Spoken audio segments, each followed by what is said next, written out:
till I die.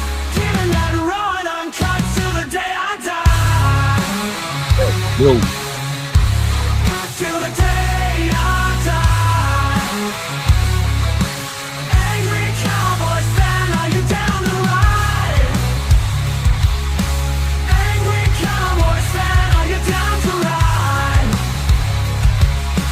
Drop a like on the video, go ahead and subscribe.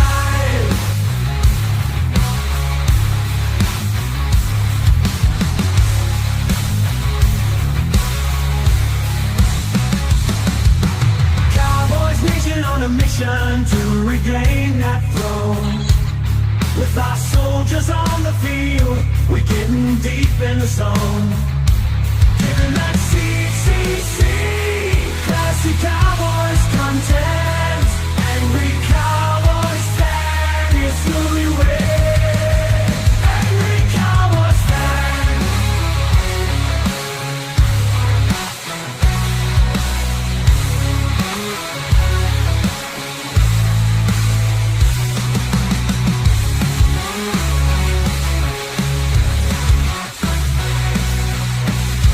It's in the building.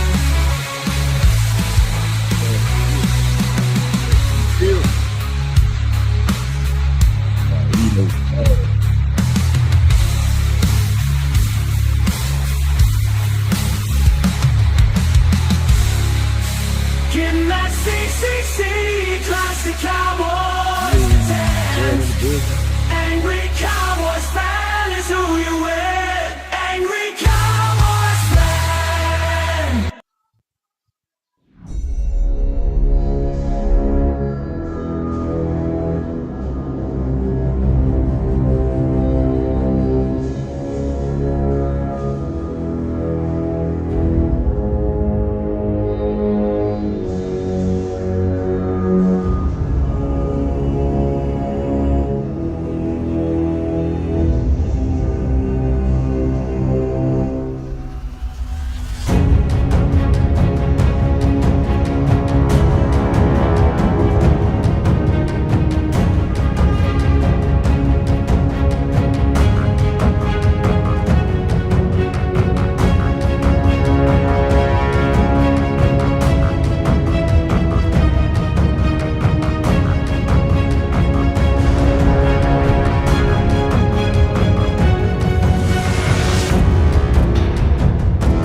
How about them Cowboys?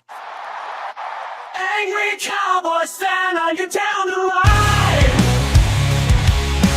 Angry Cowboys fan, are you down to ride? Drop a like on the video, go ahead and subscribe.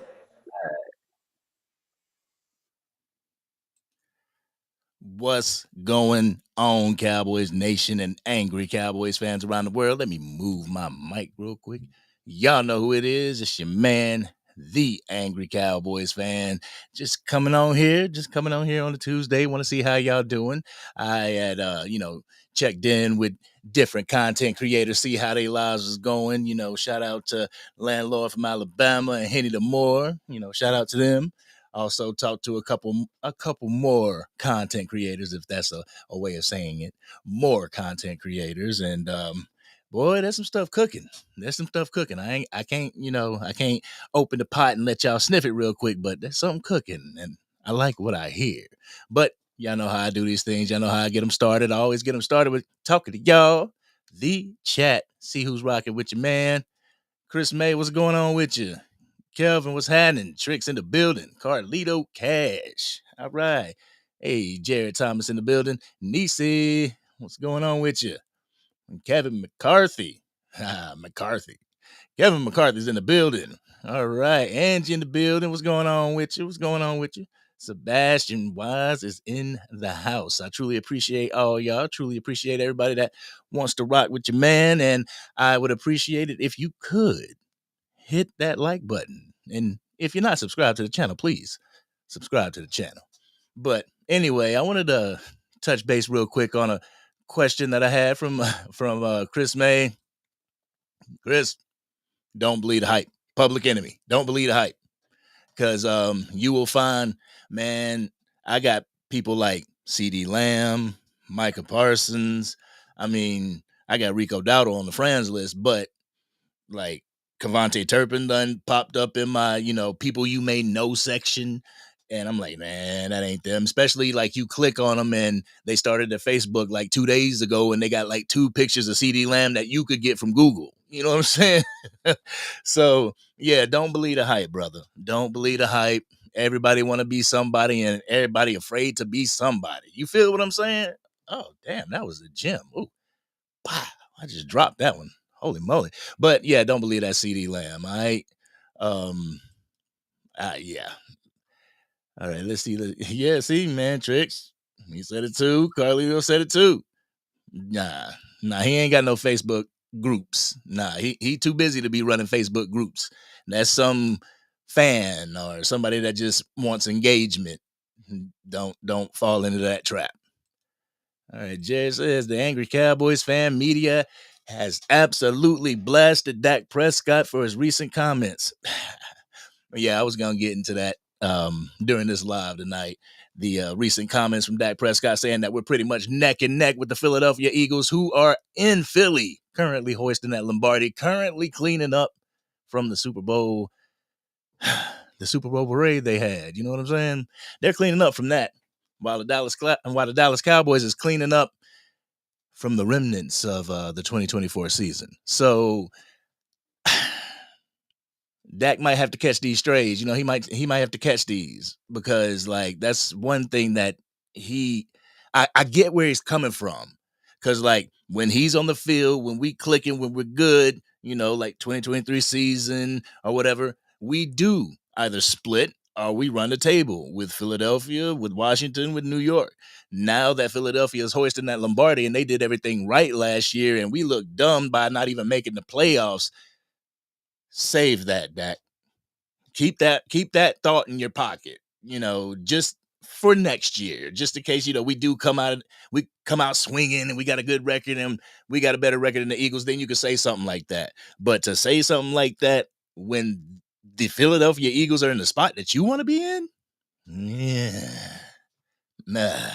But I did hear Stephen A. Smith talking about it, and he went in on him, and then people brought up like, well, he was at a cancer charity event, and not really the forum to ask him some questions like that, but they always do. And Stephen A is like, oh, shoot, I didn't know, like, yeah, just calm down, brother. It's not always Dak sucks. You know what I'm saying? It's not always that, and yeah, I was gonna talk about that during this live, but I might as well talk about it now.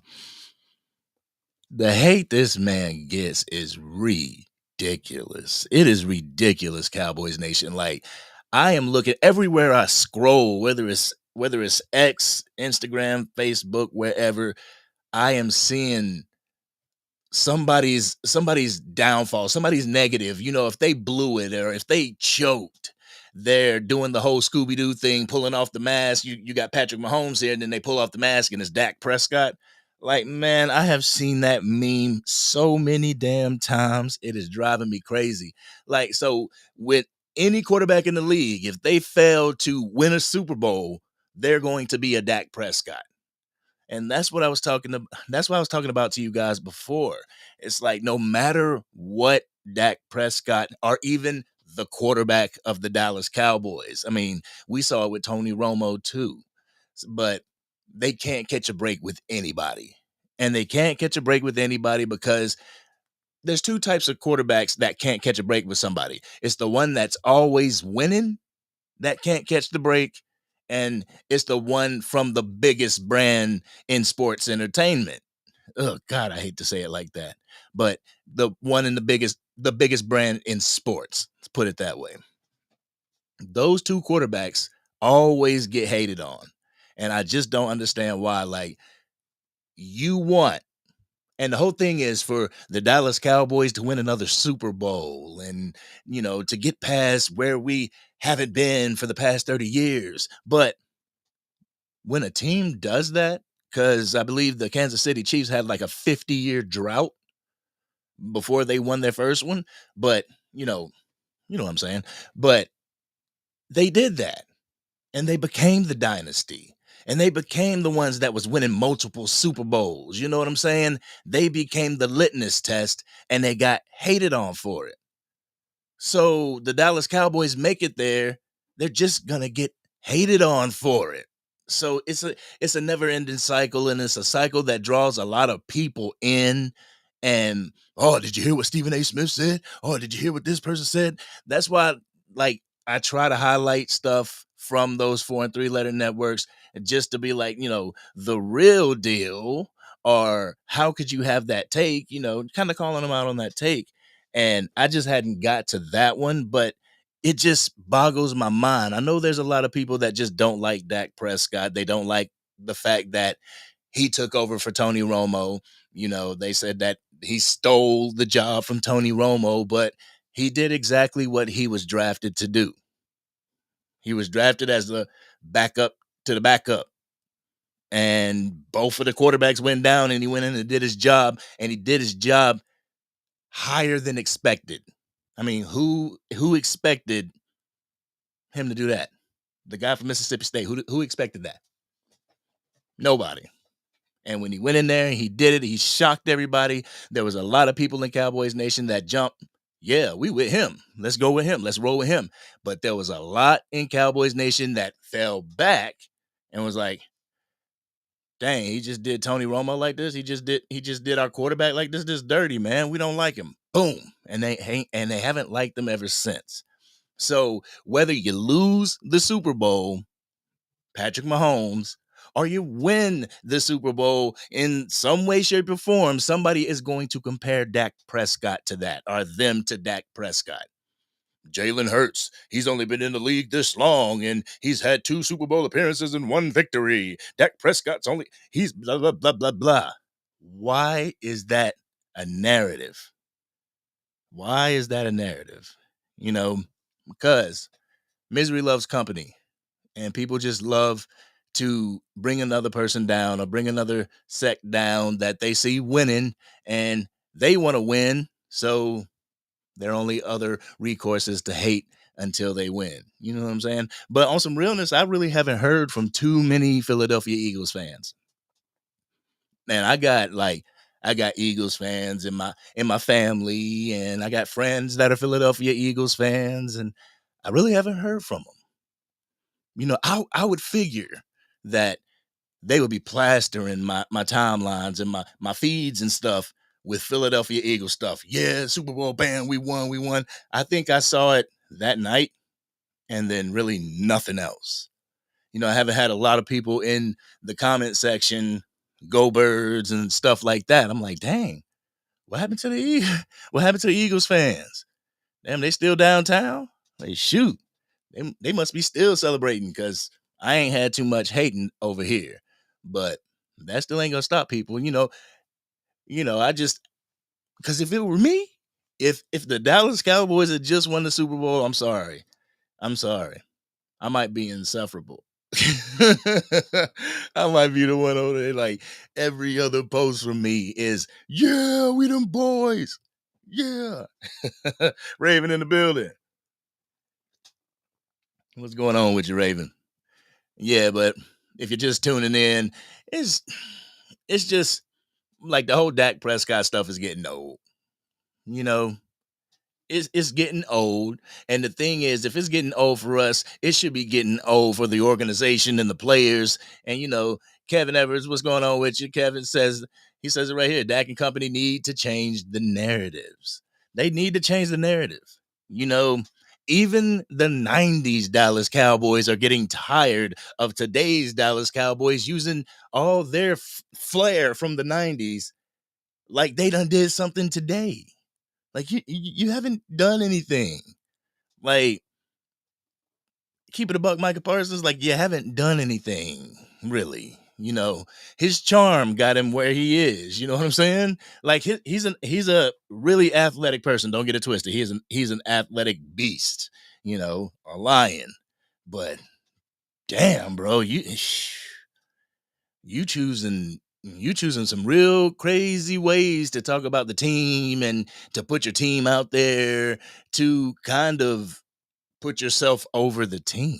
Like, I keep it a buck, man. Like, damn, when I saw that, it was Attack on Cowboys video where he was talking to Derrick Henry, and he was pretty much saying, thank goodness we didn't get you, and we probably would have ruined you. Like, you don't say the quiet things out loud. You know what I'm saying? Like, all of us, like, there's been a lot of people in the comment section that have said that have said those sentiments. Like, damn, man, maybe if maybe we wouldn't have been able to be as good with Derrick Henry. Maybe Derrick Henry wouldn't have had the numbers that he had in Baltimore had he come to Dallas. You know, people have said that, but we ain't running to the newspaper. We ain't saying it in front of the cameras. We ain't saying it to where the media is going to get a hold of it and run with it like Micah Parsons. Not only are you a great football player, but you are a great personality that people listen to. The 4 and 3 letter networks listen to you, Micah. So they're going to cling on to every word you say. And with the whole Chief stuff, that whole thing, it's like, bro, do you want to be here?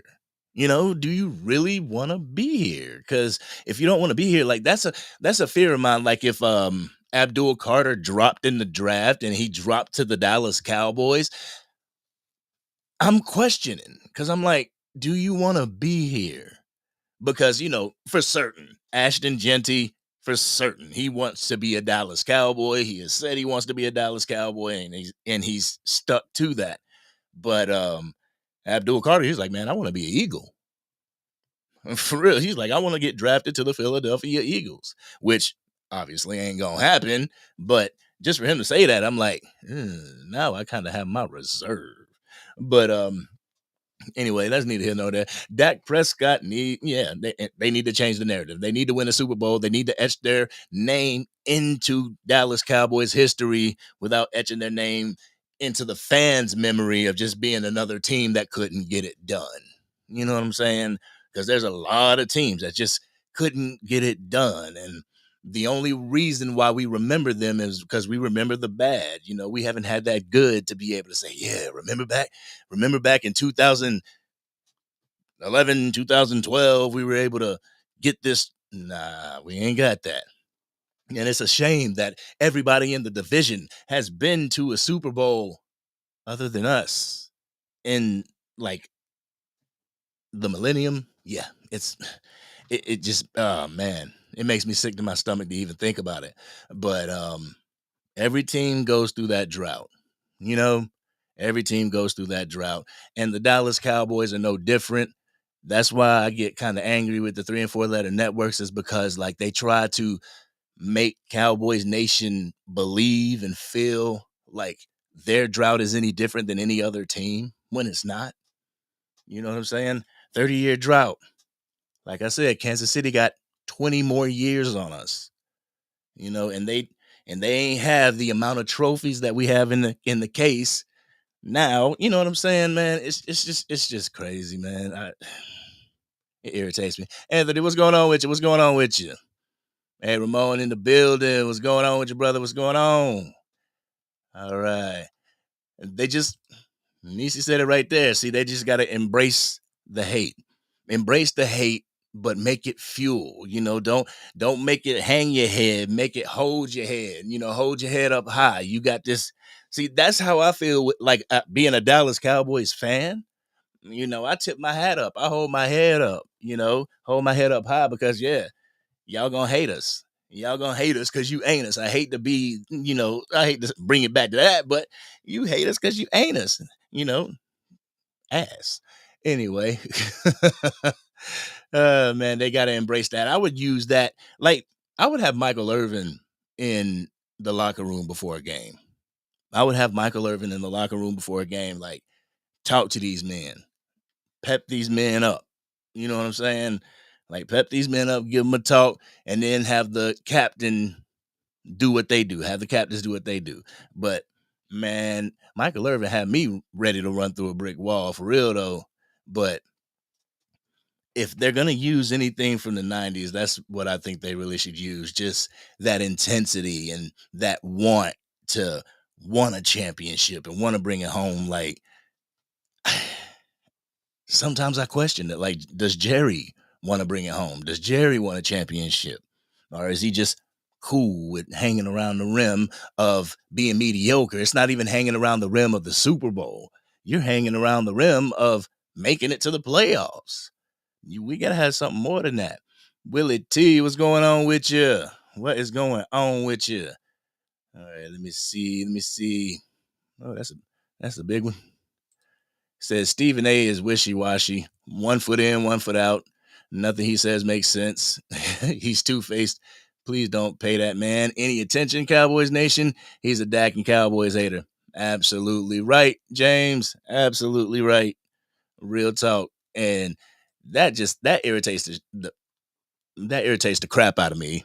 Like, I went to those channels looking to be educated, looking to be told how my team could get better, what my team did wrong, how they could get better, like break it down and stuff like that. And I didn't get that there, but I damn sure got it from the Cowboys content creators on here.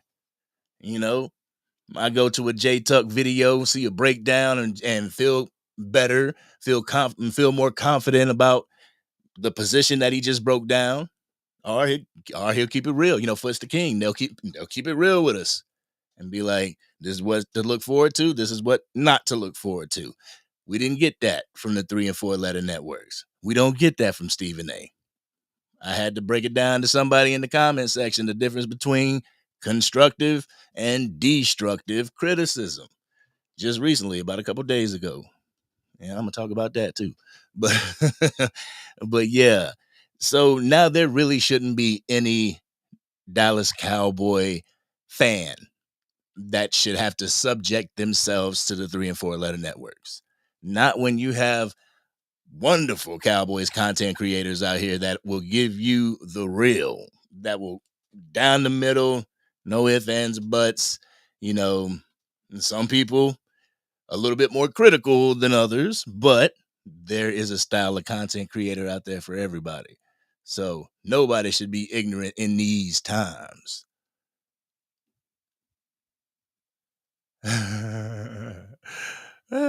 Shoot. Willie T said, don't bring them up, though. They'll be crawling. They'll be crawling here like trolls. Yo, I'm just saying, man, like, if the Dallas Cowboys won the Super Bowl, what would we be doing? What would we be doing?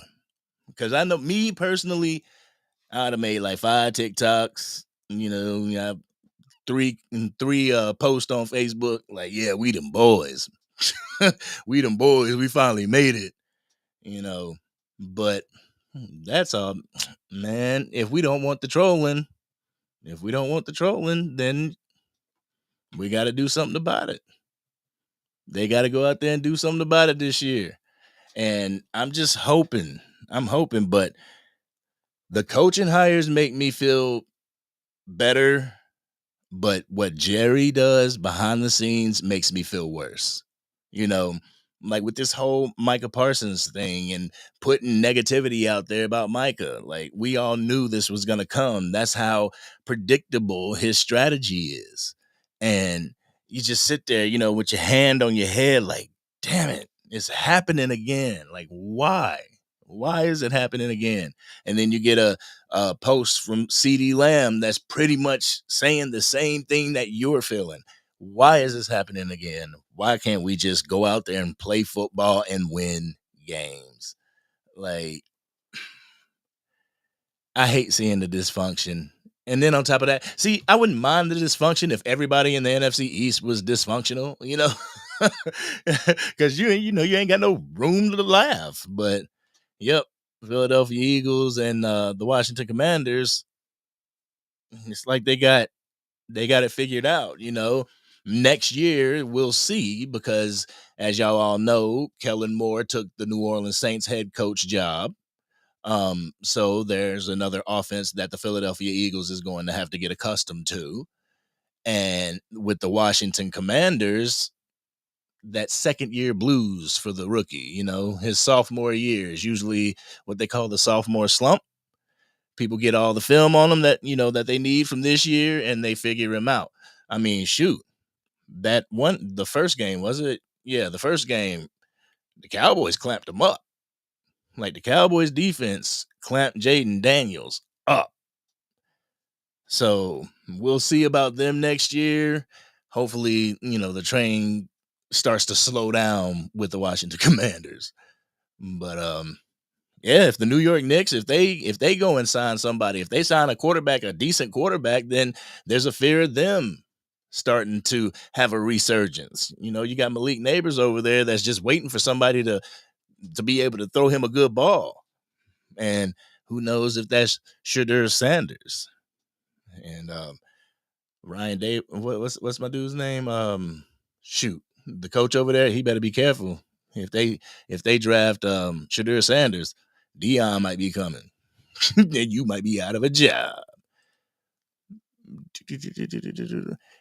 Jared, the angry Cowboys fan, we need the same energy of choking in the playoffs for every other quarterback that doesn't have a ring. Yes, we do. But at the same time, it's going to happen. It is going to happen. Like, just like, you don't win the Super Bowl, you're a choker. You're a choke artist. You don't make it to the Super Bowl, you're a choke artist. It's like, damn. Like, who wasn't a choke artist on this team if that's the case?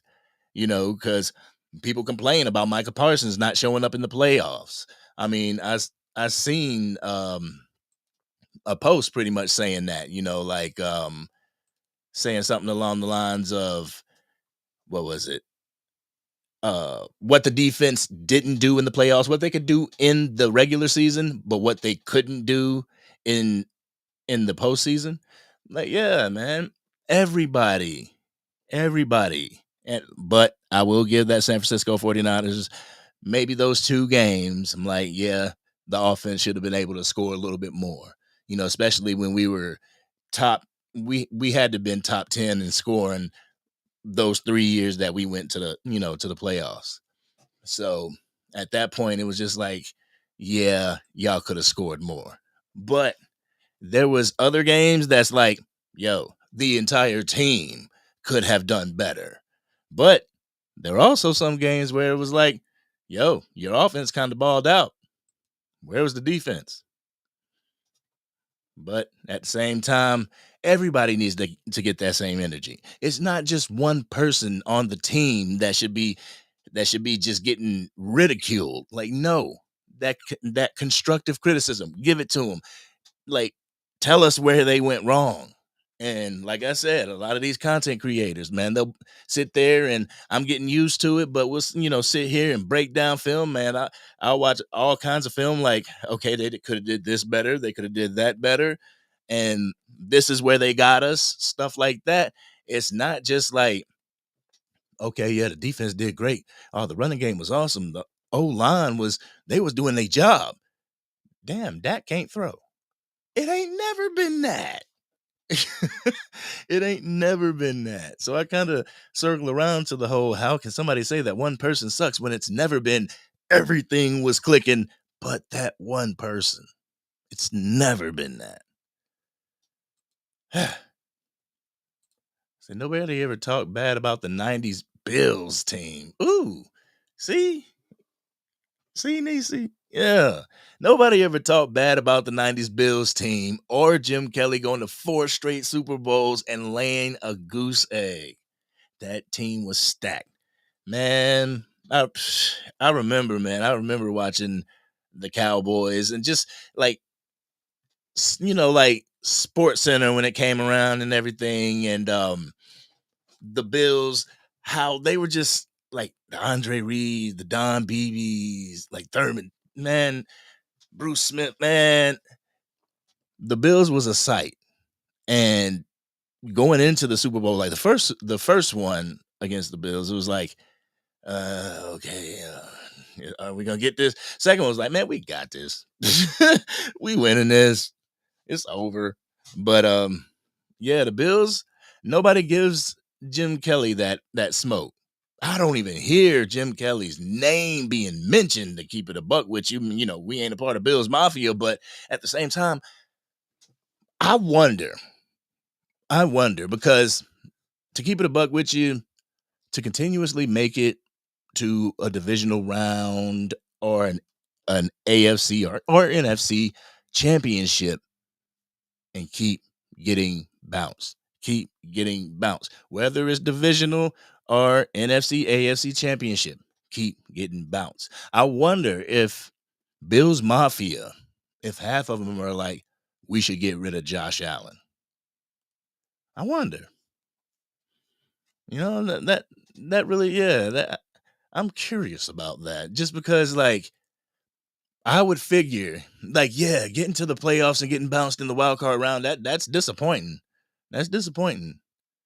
But making it to the AFC championship, NFC championship, and getting bounced almost every other year, that has to be disappointing.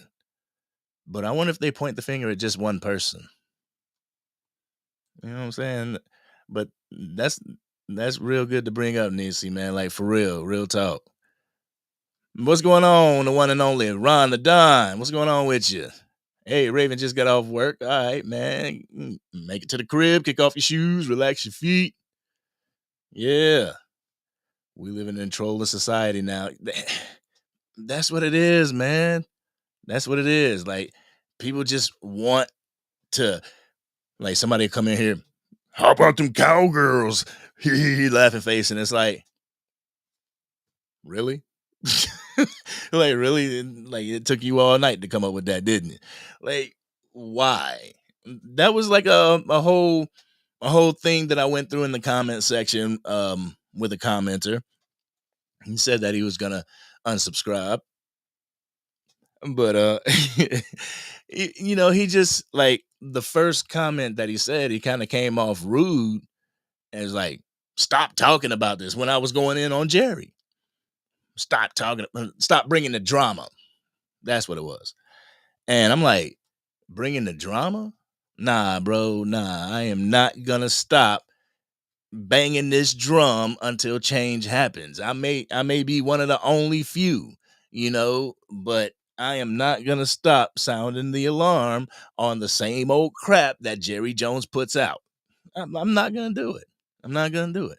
I'm gonna keep hashtag fire the GM Jerry. You know, like, as far as marketing and business and stuff, Jerry is a genius. Jerry is a genius. He built an empire. You know, the Dallas Cowboys was already here, yes, but he truly branched it out. He truly branched it out. And I give him that. But you don't know a damn thing about football. Like, you just, you don't know anything about football. And my thing is, these guys, these talented guys that come here and spend their primes and everything fighting, and you're kind of holding stuff back from them. Yeah, you're going to do it without this piece, or you're going to try to win without that piece. Why? Why? You know, I just don't get it. And yeah, I had this written down. Y'all know that this coming year, you know, this past year, 2024, the salary cap was $255.4 million. The 2025 season, the salary cap is jumping to $272.5 million. Why do we act like we using the salary cap from the 1990s? You know what I'm saying? What up, Sports Junkie? What's going on with you, man? Kevin Davis in the building. What's going on with you? Rolando. But for real, why do we act like we're using the salary cap from like the 90s or the early 2000s? Like, we can't pay these players and we can't go get more players. Like, we're not the only one that deal with the salary cap. Jerry Jones, come on, you were a co-author of the salary cap. You don't mean to tell me that you didn't think of some hatch ways to get out of a salary cap issue or some backdoor situation, manipulation of the cap? You didn't think of nothing like that when you wrote it up? Sure you did. Sure you did. But And I was actually working on this on a video, but I'll just say it now. You can blame the quarterback all you want to. You can blame the coaches, but there is a embedded philosophy within the Dallas Cowboys frameworking that has caused us to miss out on opportunities over and over again. Like, is it the players? I mean, you saw some players that we thought were amateurish, that were amateur hour, went over to the Washington Commanders and made it to the NFC Championship. So it really isn't the players. It's embedded in the fabric of the Dallas Cowboys organization to be lackadaisical, to think of your brand over the brand. Real talk. Because look at it this way. Jerry Jones looks at himself as being the face of the Dallas Cowboys and being bigger than the Dallas Cowboys. It's like the Jackson 5. At one point, they were the Jackson 5. At another point, they were Michael Jackson and the Jackson 5. So it's Jerry Jones and the Dallas Cowboys. So you got another situation like that in Cowboys Nation. It's Micah Parsons and the Dallas Cowboys. And it's not going to change until Jerry changes. And you can't teach an old dog new tricks. Maybe there's a way of salvaging with Stephen Jones. Maybe there's a way of getting through to him. But I think Jerry is too far gone. And I hope that the hiring of Brian Schottenheimer and his whole entourage is a Stephen move. You know what I'm saying? I hope that was a Steven move, because it seemed to be a Steven move that he was pitching to Jerry. And if this succeeds, if Brian Schottenheimer succeeds, I believe that will be a step in the right direction of changing the fabric of this organization and pushing the old guard, which is Jerry Jones, out. The old guard ain't DeMarcus Lawrence. I just think that's an axe to grind that Micah Parsons has an axe to grind. You know what I'm saying? And I know some people say, well, he was tired. He was tired. He said that we were tired. Like, we honestly don't know what goes on behind those locker room doors. You know what I'm saying? Like, was there a reason that this past time people said that there was talks about trading Micah Parsons in the building? Remember the other time when there was talks about people not liking Micah Parsons in the building? We don't know what goes on behind closed doors. Boy, getting deep up in here. All right, let me see. Angry. Dallas should sign Micah and then do that New York Giants OBJ trade. Yo, sign him, get him all squared away. Yeah, I'm a Dallas Cowboy, then ship him off somewhere that he can't be useful. Because don't ship him in the NFC. No, we can't do that. But I mean, we joke about that. We joke about shipping him off. But at the same time, I just feel Micah. People may say that it's not a distraction, but I believe that it is, that the podcast is a distraction, because he hasn't mastered the ability of separating the two. I think I said this in excuse me. I think I said this in the video. He's had an issue with separating the two. Like, when you go on your podcast and everything, you're talking to the people, you're being as candid as possible, you're being as open as possible, you are vulnerable. Bam. When you are in front of the press, it's no time to be vulnerable. It's no time to say the quiet part out loud. You know what I'm saying? That's not a good time for it. And I just feel that Micah Parsons, like, man, I'm just keeping it real. I'm just keeping it real. And, we old enough to know that Dave Chappelle skit, when keeping it real goes wrong. You know what I'm saying? And if you even had the micro thought of, all right, if I ain't gonna get a ring here, I'll go right to Kansas City and get one. If you even had that thought, you should have kept it to yourself. Keep that shit to yourself, Micah. But like the whole, and that just comes from Jerry. You see how candid Jerry is. This is what Jerry and his embedded philosophy teaches the entire organization, teaches the players, especially the players that are right under his wing. You know what I'm saying? That he considers sons and stuff. Like, now they got the leeway to just be bigger than the star when they realize they got to realize it's the star is what made them. You know what I'm saying? Like, can Micah do a podcast? Like, yes, like do the podcast, but just know when to bite your tongue. Know when to. I ain't gonna say know when to shut up because I don't want to be disrespectful, and that sounds wild, disrespectful. But just know when to kind of pull your punches. You know what I'm saying? Like, let's say you have a CJ Stroud on your show. Don't be glazing them up. Real talk. Don't be glazing them up. Don't be like, man, you should have beat us. We was trash. Yeah, you carved us up. No, no, no, no. Be competitive like you are in Madden. Micah Parsons is a huge Madden player, and he's super competitive when he's playing. Be that competitive. I don't care if they beat us by 600. I'm still going on there like, listen, man, next time we meet, we gonna kick your ass. You know that, right? I'm gonna be like that. Like, mm, but I just don't. I hmm. We'd have to field something for Micah. Now, I'll keep it a buck. We'd have to field something for Micah. I wouldn't feel comfortable allowing Jerry and Steven to make that type of move, just knowing that, like, I don't know if you can. You know what I'm saying? I don't know if you can.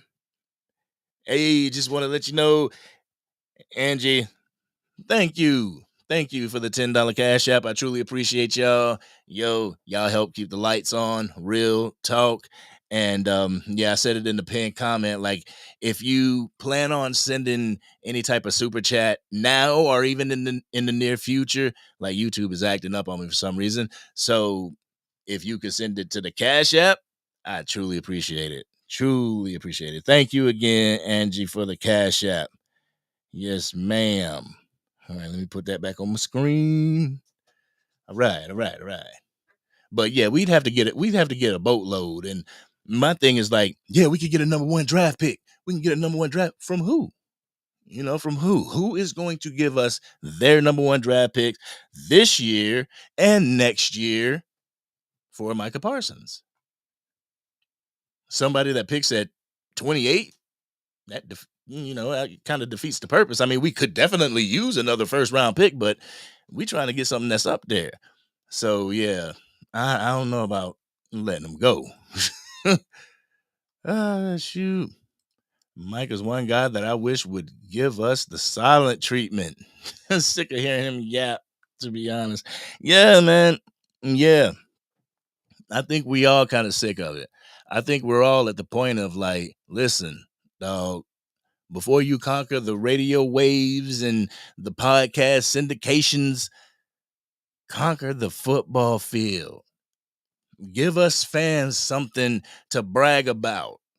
Like, you go into work, we won a playoff game, and Micah Parsons had 3 sacks. Like, yeah, that's what I'm talking about. Micah went in there, he wrecked shop, blah, blah, blah, blah, blah. Then he got on his podcast and he talked crap. I like that. Do that. Don't just, talk it and not walk it. Like, yeah, you get 13 sacks a season. That's cool. That's cool. But I'd rather you get 2 sacks in the season and get 5 in the postseason. You know what I'm saying? But yeah, he got a man. I just wish he would slow it down because, like, I think he is really turning people off. Whether you hear the stories in the front office or from some people in Cowboys Nation, he kind of turns people off.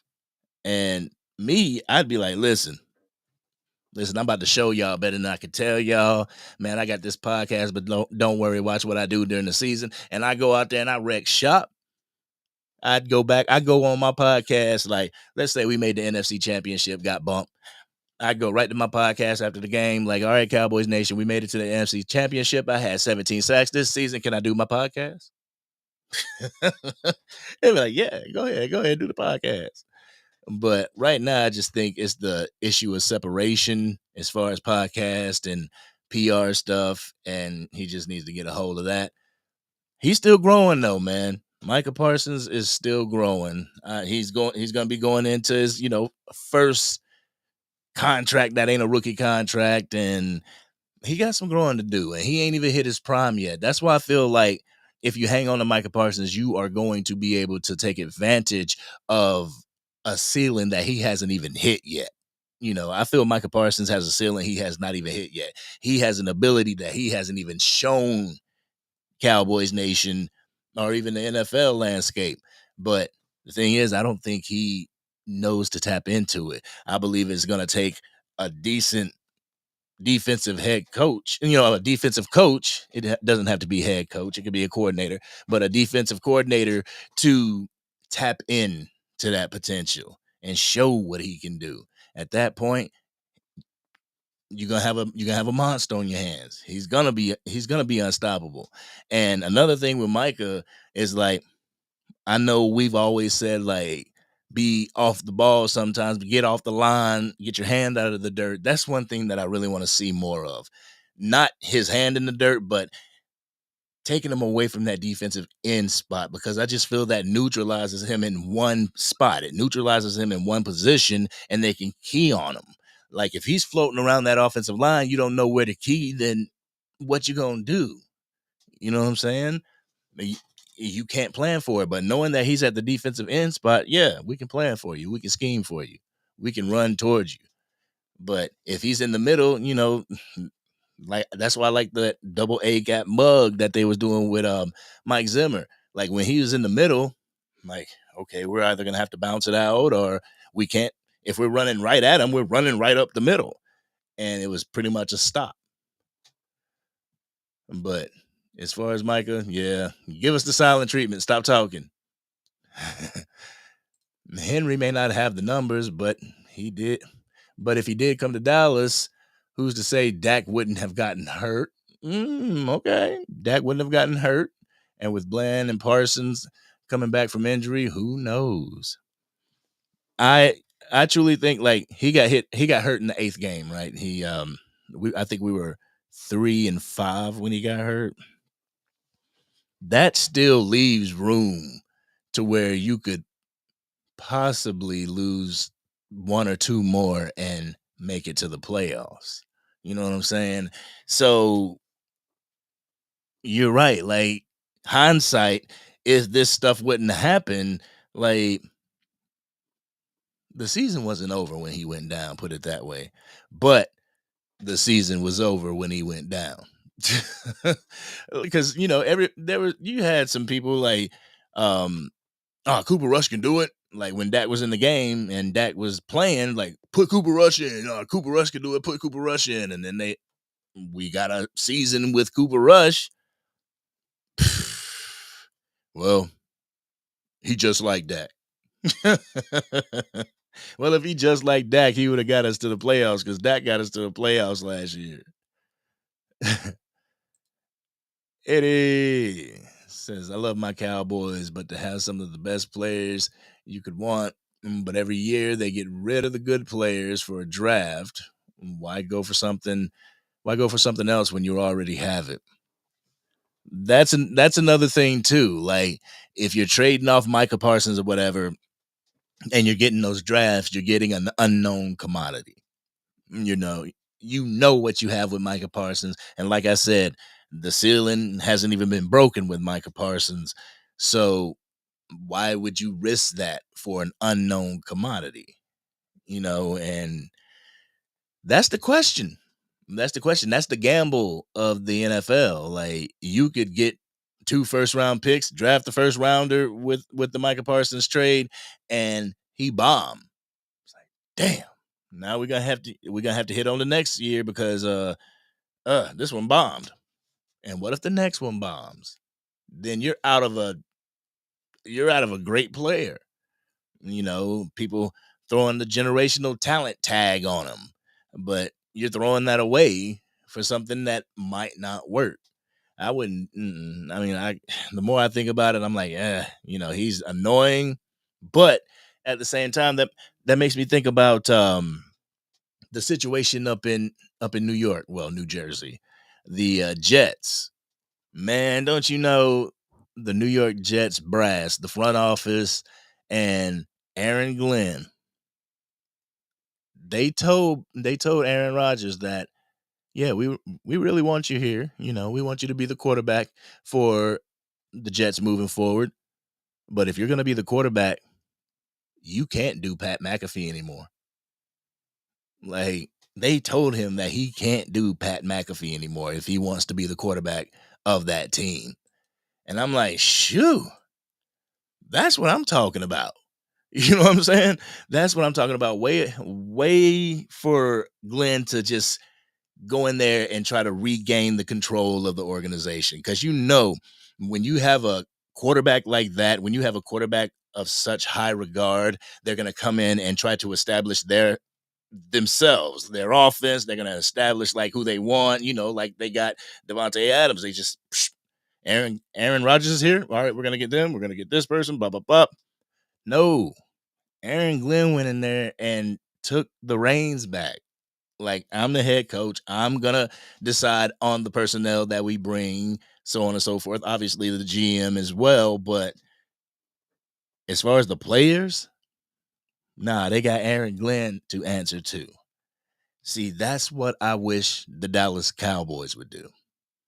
All the extracurricular activity, nah, you can't do that until you prove that you can do that. You know what I'm saying? Like, Micah, was it during the first year or just right after the first year where he came up with the edge? Because it was quick. It got picked up by the Bleacher Report. And it's like, man, like, win something, my dude. Like, let's get us to a championship game. I mean, I would love to win it. You don't have to win it, but at least get us there, and then you can do your podcast and show us that you can handle it and stuff like that. Ugh. Dallas just fix both lines and the rings will come. Just fix both lines. See, with the offensive line, I think the offensive line, I'm not going to say it's the Philadelphia Eagles offensive line. I'm not going to say it's the steel curtain or whatever, but like Tyler Smith, he's a great left tackle. And Cooper Beebe, he's a great left guard. He's a great left guard. He's a great center. You know what I'm saying? But me personally, like, I liked the setup when it was like when Zach Martin went down and it was Tyler Smith, Cooper Beebe, Brock Hoffman, TJ Bass, and Terrence Steele. Like, with TJ Bass in the game, we was getting off the ball a little bit quicker. We was able to run the ball a little bit quicker. I feel like with having 2 rookies on the offensive line that you expected to hit the ground running and, just come out of the gate sprinting, they got a year under their belt. These offensive linemen are not just going to be subbed in like Madden and just gel right off the jump. They got to work with each other just like anybody. You got to work with them to get to know them. You know what I'm saying? And I feel like toward the end of the year, that's why you saw a Rico Dowdle get 1,000 yards, because the offensive line started gelling. Rico Dowdle was named the running back 1 at week 9. And okay, this is the running back that we knows in the backfield that we are used to. Bam, let's do it. And that's why they were able to get over 1,000 yards. And speaking of Rico Dowdle, I got to speak about Rico. Man, everybody talking about who the Dallas Cowboys can trade for in free agency when it comes to a running back. I'm like, why?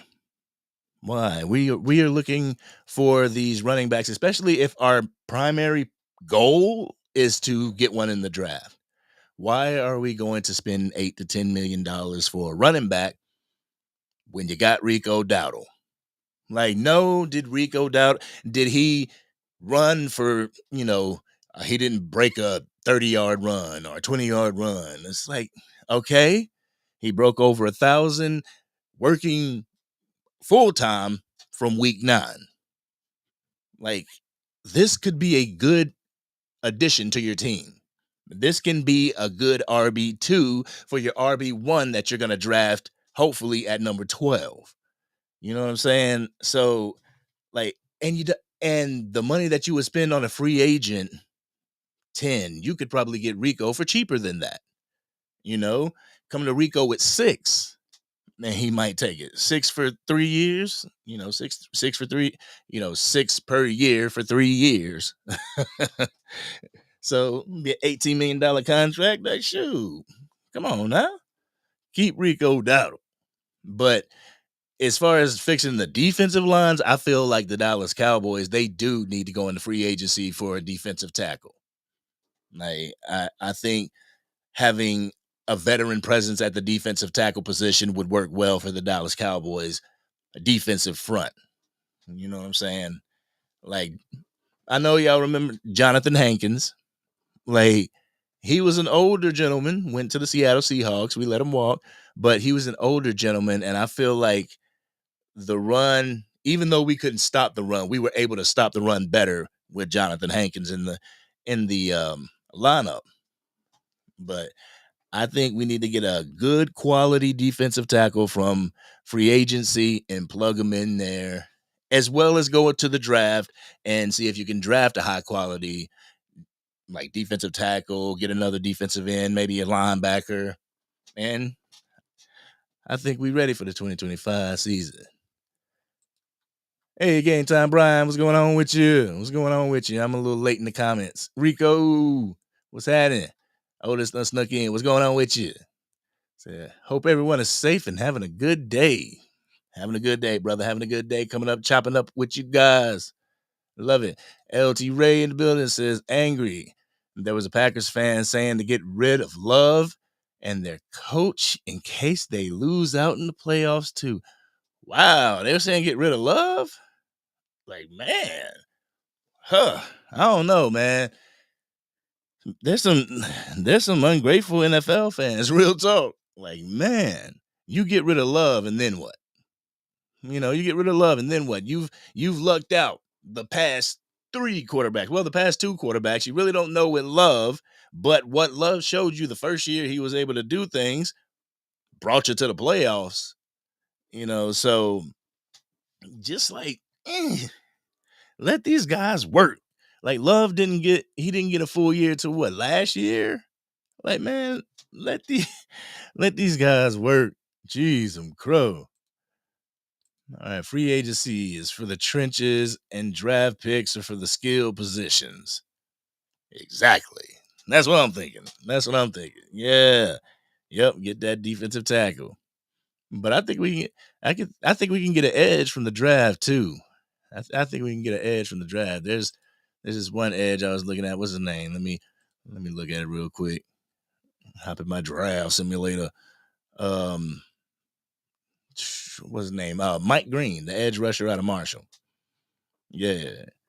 Like, if he's there, he's ranked 11. So if he's there, it's like, do I take him or do I take Ashton Genty? Because we saw this Super Bowl, that defense won that championship. You know what I'm saying? So would I go for a defensive player if they were available before Ashton Genty? But in this mock, they just either San Francisco or Chicago takes Ashton Genty 8 out of 10 times now. So, Dallas Cowboys might have to be looking toward, if Ashton Genty ain't there, and if Mike Green ain't there, I might have to trade back. I mean, Emeka Egbuka, he's there ranked at 14. So I could try to fall back a couple spots, try to regain that 4th-round pick, and then pick Egbuka. But yeah, you're right. You're right. The skill positions need to come from the draft. So we got that rookie contract and that longevity. Oh, the ring's definitely coming. Best believe. Man, I hope so. I hope so. Man, I hope so. Like the fans that were born 1996 and above, they deserve it. They deserve it. I mean, I feel like there's some players on here. There's some players like, the team. They deserve it. But you think of these different players as like, yeah, I'd love to see them get one. Like a Zach Martin. I'd love to see him get one. Dak Prescott. Uh, CeeDee Lamb, Trayvon Diggs. I would love for Trayvon Diggs to get one, just because like he was a great soldier for us. Then he went down, and when he went down, he went down. You know what I'm saying? No diddy. But just players like that, I'd love to see get one. Yeah. Rico, yeah, we still pressing on the Jerry Jones situation, man. We got to keep pressing, man. Just for the simple fact, LT Ray with the $5 super chat. Sorry about that. Right. Says, remember, y'all. Let me read it from over here. Remember, y'all, we're not going to fix all these issues this year. We needed to pick which issues were biggest, and then start fixing more from there. Absolutely right. Absolutely right. This is not going to be overnight. Like I was talking to my bars. I was talking to my brother about that. Like he said, what would be a success for Brian Schottenheimer? And I was like, if Brian Schottenheimer can lead this team to an NFC championship game within his 4 years of coaching, within his contract, that is a successful contract for him. And that's something to also build off. Let's say like Brian Schottenheimer this year, he makes it. We make it to the playoffs and get beaten wild card round. First year.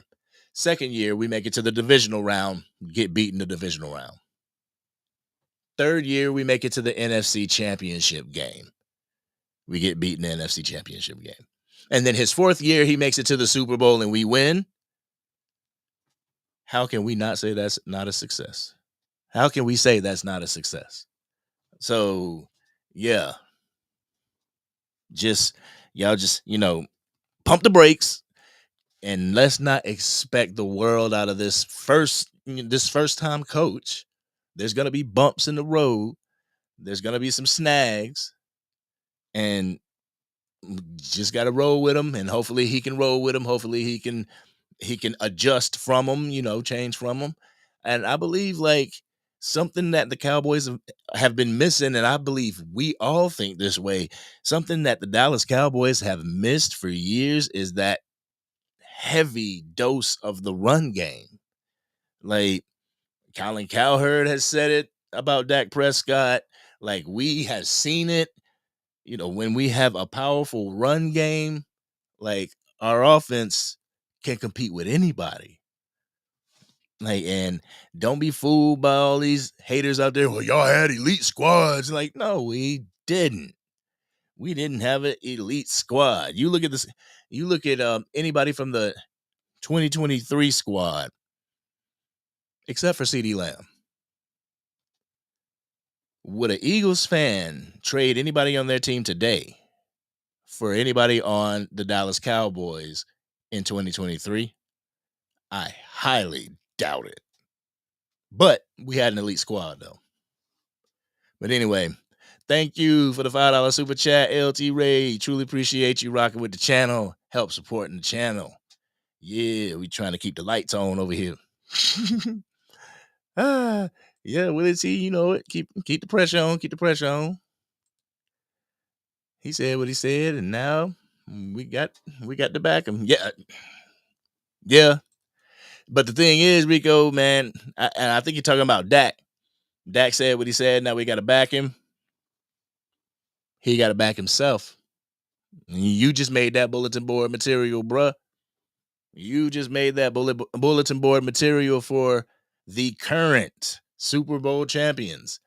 And we found out that the Philadelphia Eagles have their opening game Thursday night. I wouldn't mind the Dallas Cowboys being that first game. I wouldn't mind it. And it would probably be in Philly, but that's good. I wouldn't mind it. Warm weather, you know, I wouldn't mind it. Chance for error with a new offensive coordinator, even though we have a new offensive coordinator, but we're used to him. That's the advantage that people don't see. We're used to our offensive coordinator. And we go their first game and be able to get a dub off of them at their house. Yeah, I'd like to have the season opener against the Philadelphia Eagles, even though it's probably their season opener is probably going to be against the Kansas City Chiefs. So in reality, to have us opening up against like the Cardinals or something.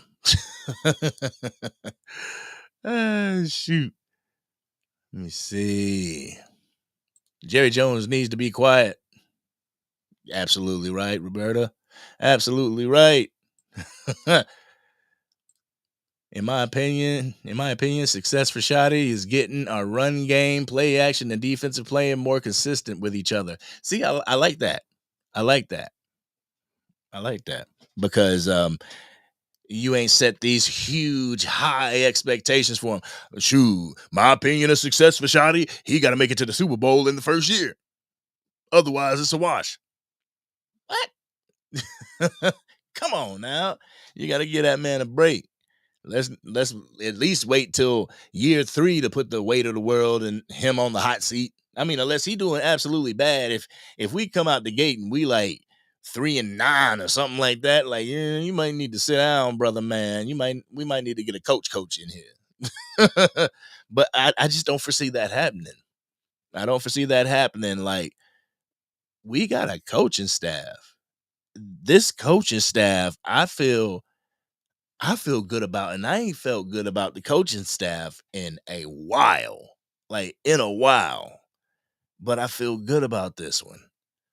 Like the other years, the optimism that I would have is the optimism from maybe a player coming here, like a Stephon Gilmore or Brendan Cooks, or draft picks that look really promising. I'm like, yeah, all right, man, we got a shot. Like I remember when DeMarvion Overshown came, I was like, man, when that man hit the field, it's gonna be over. Then he went down. It's like, shoot, when that man get back from injury, it's gonna be over. And then when he came back, he was a dog. I honestly believe that he was more of a leader to the Dallas Cowboys than Micah Parsons is, but that's neither here nor there. But he went down again. And yeah, like I said that in a video, the leaders of your team are the ones that when they go down, your team feels it. Like your team feels it. You remember that year when right before the Cardinals game, Trayvon Diggs went down and the team felt it. Like they felt it. Yeah, we had to pick up the pieces and we did pick up the pieces, but they felt it mentally, physically out on the field, and emotionally. He was a leader of the team. Dak Prescott goes down, people go down. Yeah, they try to come in and fight to, keep the team afloat, but they go down. Leader, DeMarvion Overshown. He went down, they missed him. He came back, they tried to play like him. Like he was in the backfield more often than not, getting TFLs and hitting people, and people wanted to play to that magnitude because when Micah Parsons went out, did the defense really miss him? He was out and they were managing, they were managing. We were winning a couple games and everything, but DeMarvion Overshown was jumping off the page. Like he was getting those tip pick sixes, you know what I'm saying? Like, man, I can't wait till he gets back. But yeah, it's way to have that type of I wouldn't say lowered the expectation, but I mean, honestly, have a realistic take on it, you know? Like, cause the play action we kind of got away from because we got away from the run game. Being that just saying, like, I want to get our run game back, I want to get the play action back and the defense on point. That's not high expectations, man. And I feel you. I feel you. Never in 100 years would I think I would say this, but number 11 gotta go. Herschel Walker's ass. Woo! Damien. Woo! He said number 11 gotta go. You know, I had that written down. I was gonna do a video. I was like, is Micah Parsons a leader or a cancer to the locker room? I mean, to keep it a buck, I'm like, let's ask the question.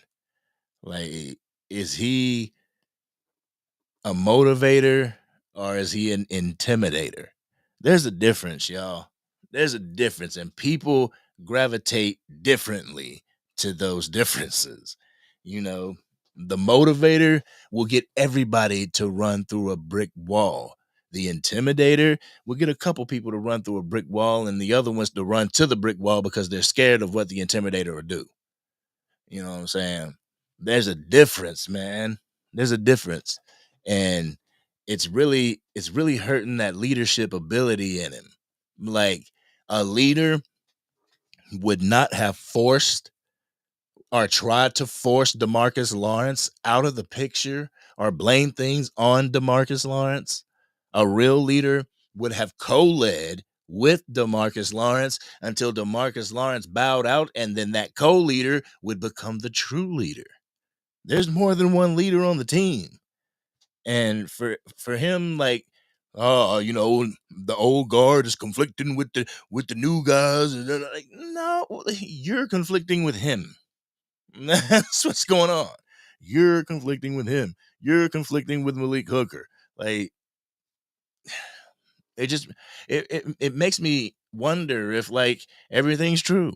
If everything they're talking about in the building is true.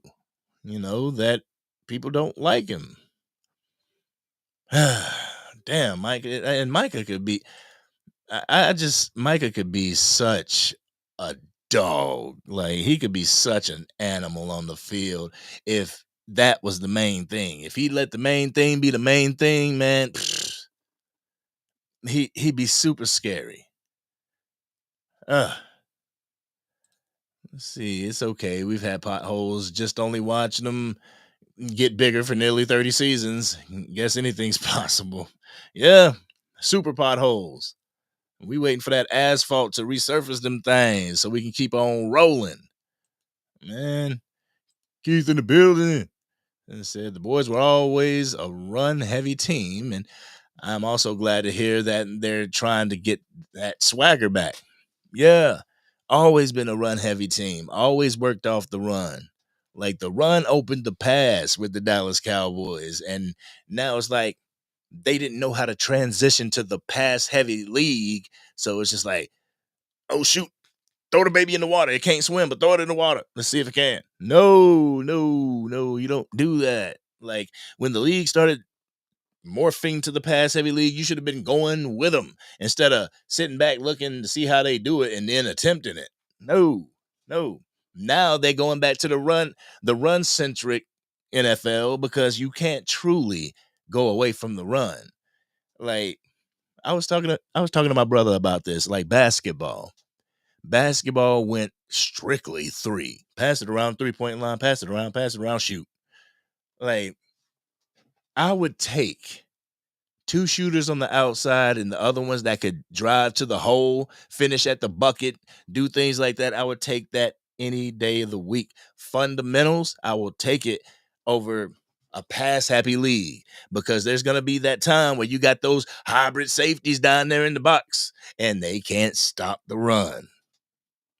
Like, man, the run game is always going to be a focal point and kind of a pillar of a good offense. Real talk. And I'm glad that we're getting back to it too. I'm glad Brian Schottenheimer is bringing that Marty ball to the Cowboys because we definitely need it. We need it. But Shotty, if we get Genty, we will be running heavy while using Fergie a lot. Yeah, yeah. That that that naked boot, that play action, that's gonna get them a lot. Ferg gonna be wide open because they're gonna key. If we are able to get Ashton Genty, everybody gonna be keying on Genty. Everybody in the defense gonna be keying on Genty. They fake that handoff, boot out to the right, boom. I mean, shoot, they've even hit CD Lamb on crossers like that, on deep crossers. They've hit CD Lamb like that. I remember he ended the game against the New England Patriots like that. Then waved at him. Peace. See, and that's another thing that I think we're missing. Like, I think the whole team is missing a swagger, you know, missing some type of swagger. Cause I feel like the more swagger you have, the more fun you have during the season, like the better you are, you know? You're not pinning it up. Y'all remember that I think it was like 2015, that Carolina Panthers team, Cam Newton, they went to the Super Bowl. Y'all see that whole season? They were so happy go lucky, laughing, and bang, bang, bang. When the San Francisco 49ers went to the Super Bowl, they were, the camaraderie was there. You know, there, it seemed like those locker rooms were just in sync with each other until the Super Bowl, and they got beat, but it's whatever. But that's what I want for the Cowboys. I want for the Cowboys to have that 53 group of men that would be willing to lay on the wire for the next one. You know what I'm saying? Instead of what Mike Fisher talks about, that whole hashtag 53 brands, nah, have 53 men all moving in one unit, all willing to do the most for the man standing beside them.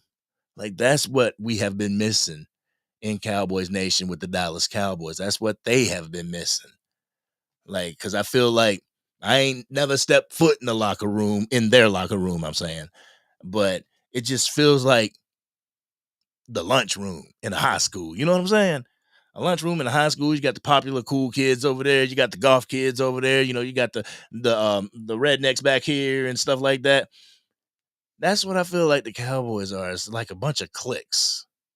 And we're not moving in sync. You know what I'm saying? And I wish that we would, because the day that we move in sync and the Jones family realize that, hey, we might actually have to spend a little damn money, is the day that you're gonna see the deep playoff run. Man, and I hope it's sooner than later. Tricks. When we get in the live streams of fans sending the mock drafts, someone is definitely taking tight end in round one. You want to get the live stream? Okay, I mean, we can do the live stream of the draft. Y'all know we can do that. I said we was gonna do that.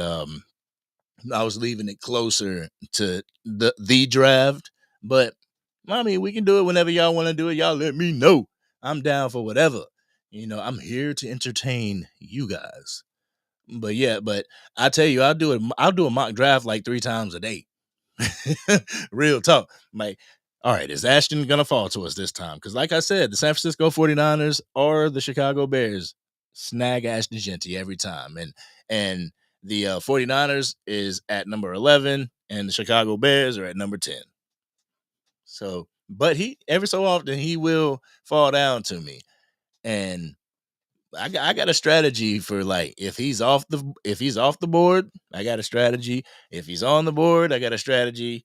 And if there's a defensive player that's on the board that I want while Ashton Genty is on the board, I got a strategy for that too.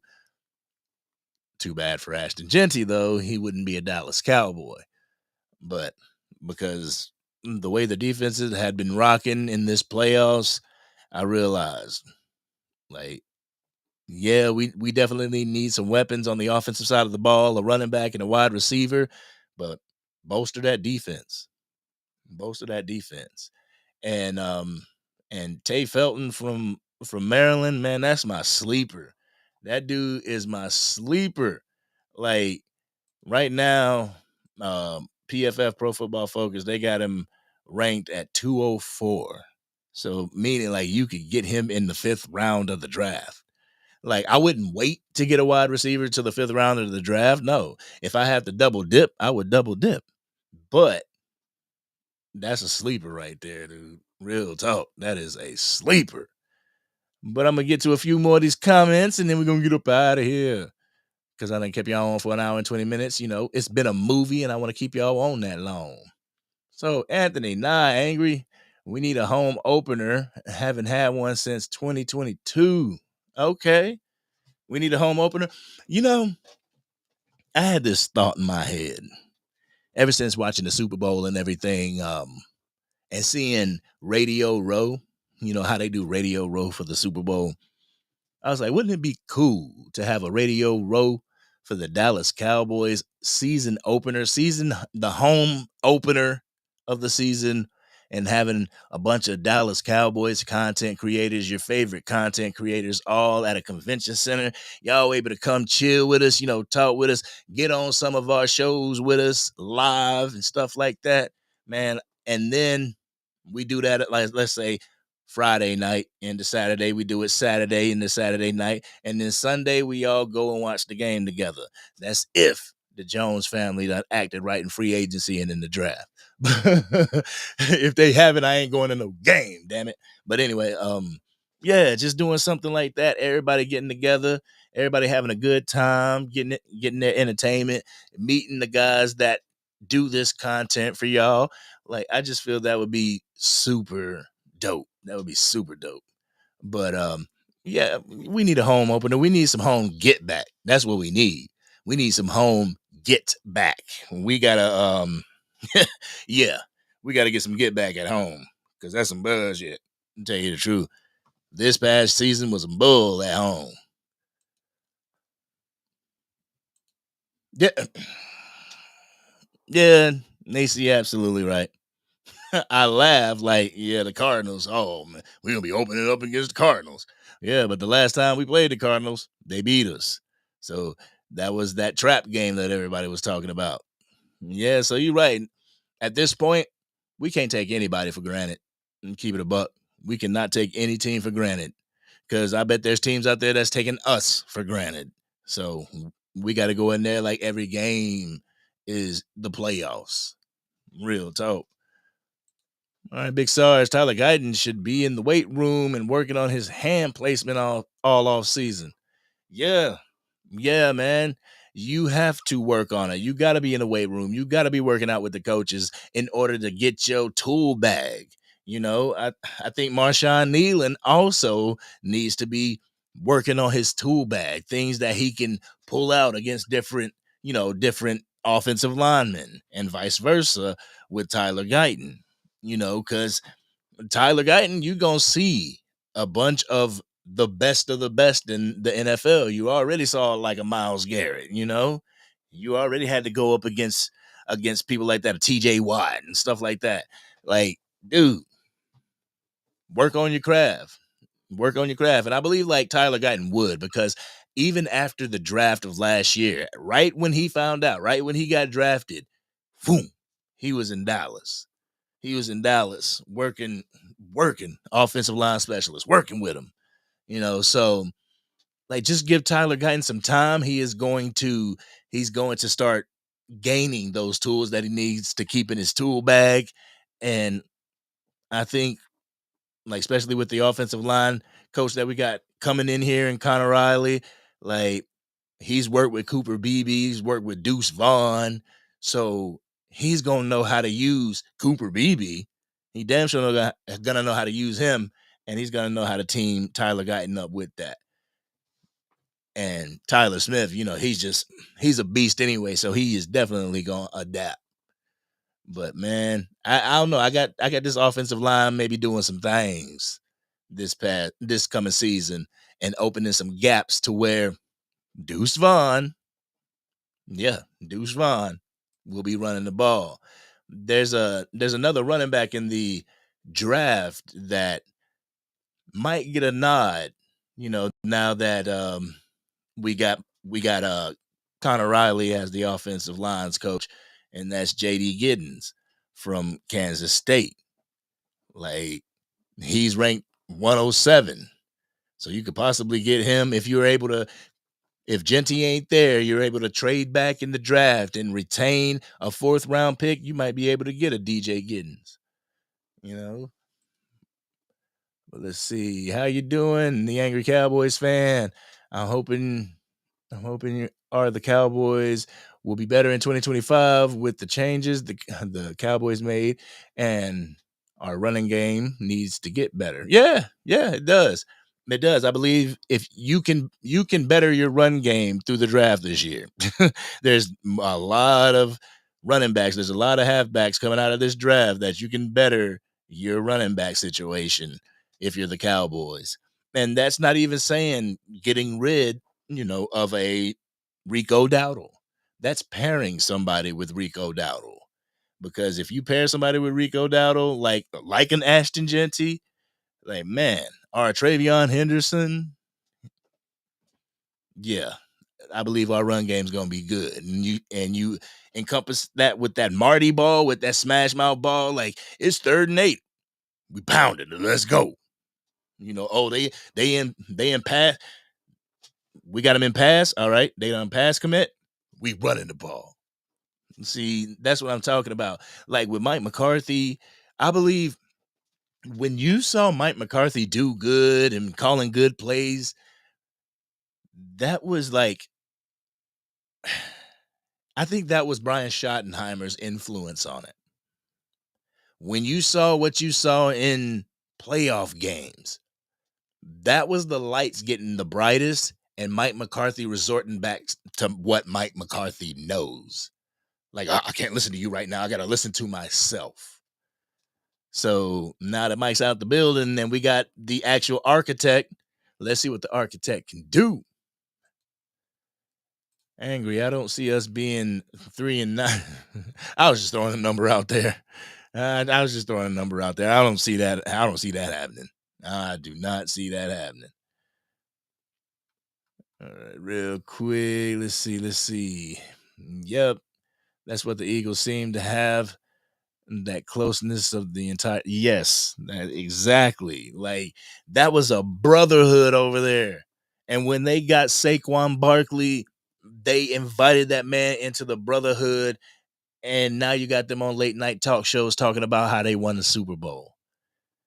Like, the New York Giants got to feel sick right now. Got rid of Daniel Jones, who they picked over Saquon Barkley, and Saquon Barkley goes to the Philadelphia Eagles and wins the Super Bowl. They had a brotherhood over there. They were trying to figure things out at the beginning of the season. Little tempers were flaring at the beginning of the season, but they figured it out and they went on a road to win the Super Bowl. Like, as much as we look at these other teams as nemesis or foes or rivals, you need to look at these teams and actually take notes. And I'm talking about Jerry Jones. I ain't talking about y'all, but you just need to take notes on how they're succeeding, why they're succeeding, and try to emulate it or get it and do it better. I swear Jerry and them just think that, our genius will get us there, and it hasn't gotten us there in 30 years. You got to try something different. And I hope Stephen Jones is at that point of, we got to try something different because we've been doing the same thing over and over and expecting a different result. But remember, y'all, the bright lights and pressure for once won't be on us. It's in Philly now. Yeah. This coming year, the 2025 season, Philly's going to have high expectations, especially if they're able to retain some of the key pieces that they got on there now. Like, if they were able to keep a Saquon Barkley, like, y'all got some, y'all got to prove something to us now. Is this legit? And I had some Cowboys fan comment and say that the Philadelphia Eagles are about to be the new Kansas City Chiefs and New England Patriots. And I said, oh, God, I hope not. I hope they ain't going to go on no dynasty. Now, I am seeing posts about this is the start of the Eagles three-peat. But, man, if they go out and win a second one, oh, my goodness, I'm going to be sick to my stomach. I'm going to be sick to my stomach. But they did a great job this season, man. And as much as I hate to give props to them, I have to give props to them because that's how a team's ran. Even though Nick Sirianni got a smackable face, that's how a team's ran. And it makes you think about the time when they actually had him on the hot seat. Like, really? You had him on the hot seat? Yeah, see, Niecy? Niecy would love to be a part of it. She'd love to be a part of the radio row for the Dallas Cowboys opener, home opener. Yeah, that's what I'm talking about, man. I don't know who I would have to get in touch with. I obviously know I'd have to coordinate with all the other content creators and everything, but whew, that'd definitely be a tall task, but it'd be one that I'm willing to tackle. Definitely.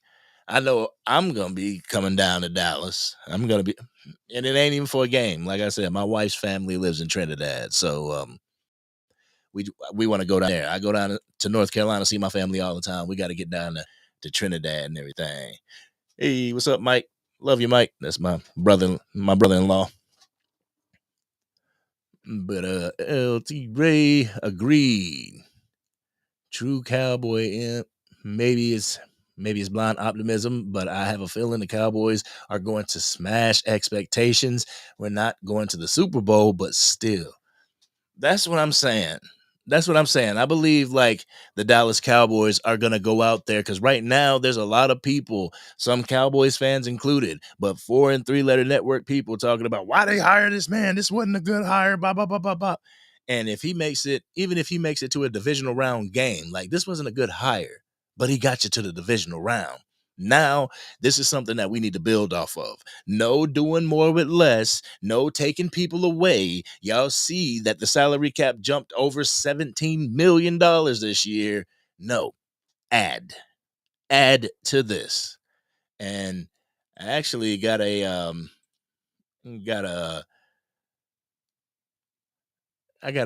message from Stargazer saying that Myles Garrett is willing to rework his contract to get out of Cleveland. He's willing to rework it to get out of Cleveland. So shoot, could you imagine? Micah Parsons and Myles Garrett? Whew, oh man, our defense would be scary. All right, did we go from undefeated at home to what happened this season? Yeah. How does that happen? We had a lot of issues, and I hope we can get the team on. I hope we can get the team on the road to some wins, maybe a playoff appearance. Yeah, that's what I'm saying. Hopefully, we can get a playoff appearance. If we get a playoff appearance, I'm like, okay, nice first year. Now let's see what the second year has to offer. Everybody being in the scheme together, whether it's offense or defense, everybody being in that scheme for a year, meshing and gelling with each other. Let's see what the second year has to offer. Ooh, angry. What gives me hope for a better run game is the direction we took with our coaches this year. Exactly. And that started with Brian Schottenheimer. That started with the hire of Brian Schottenheimer. When he had that press conference and he talked about he wanted to, get back to the run and run the ball more, I'm like, okay, keep talking. You're saying something that I like here. And just with the continued additions, whether it's the offensive coordinator or the offensive line coach, running backs coach, it's like, man, they are really focusing on offensive line play. And because everybody that they hired, I can't remember my dude's name, the offensive coordinator.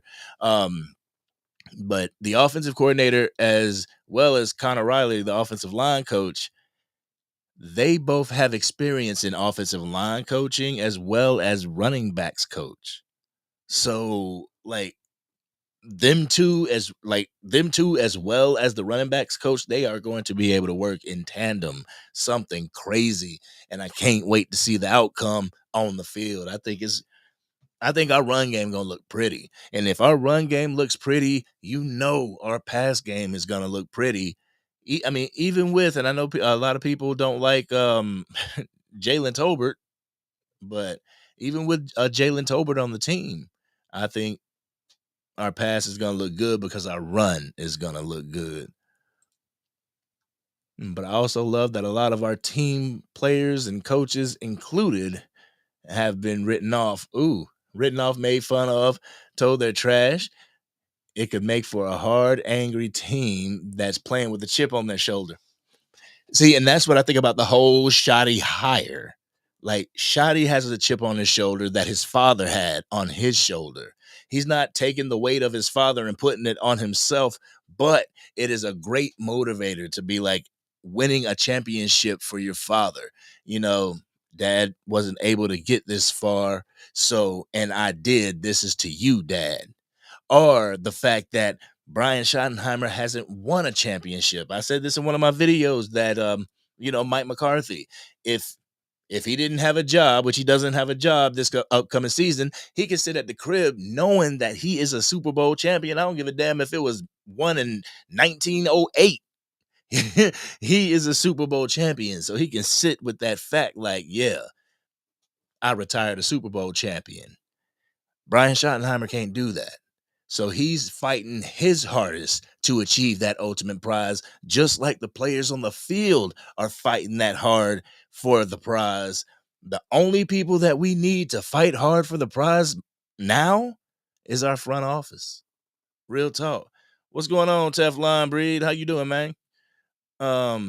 Yeah, for real. It's our front office. They got to put in the work.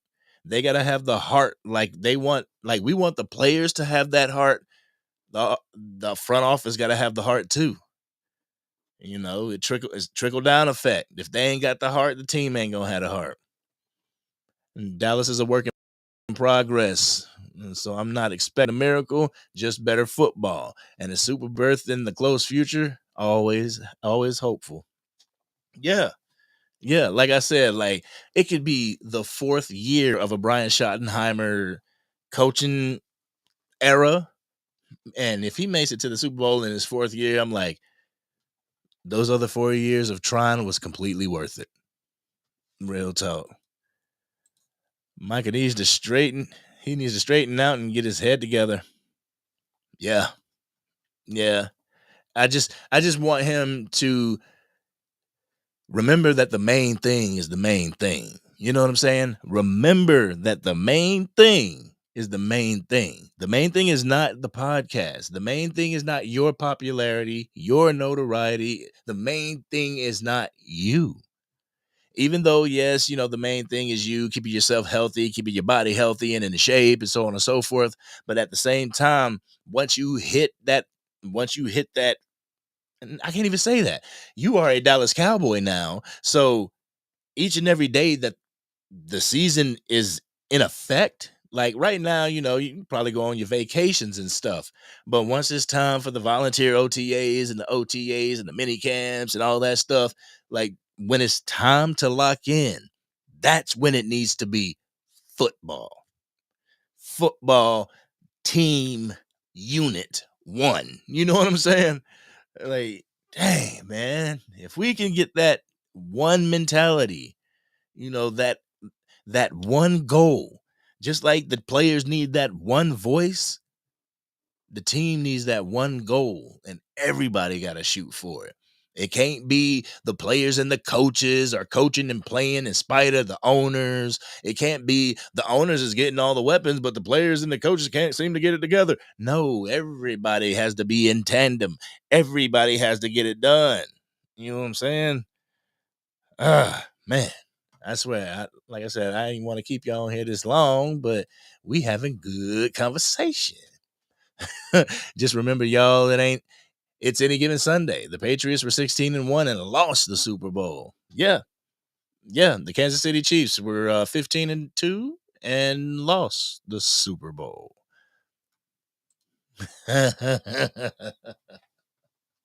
Oh man. Yo, I did say that to an eagle. I was like, damn, can y'all spell? Like, damn, y'all keep misspelling Eagles. He was like, we ain't misspelled championship. I was like, okay, I'm sorry. I can't say nothing to them. They can go in there and spell Eagles Bills, and I still couldn't say nothing. Y'all got that trophy at the crib. That's what we want.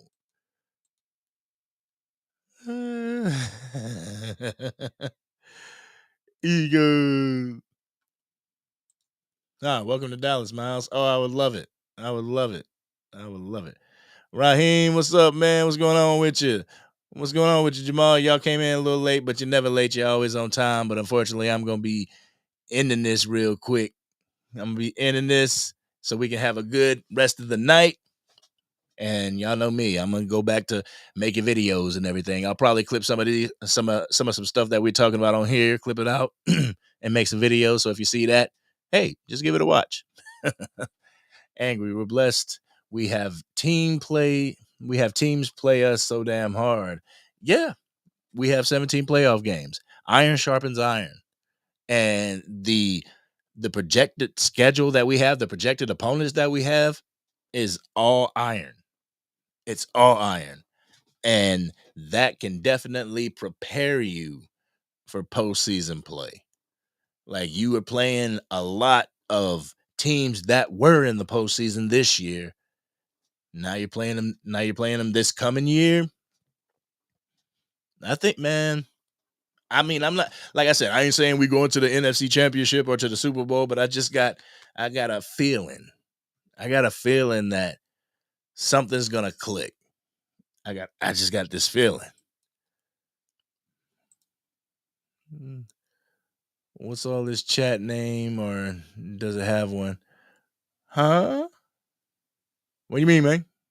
What you mean, man?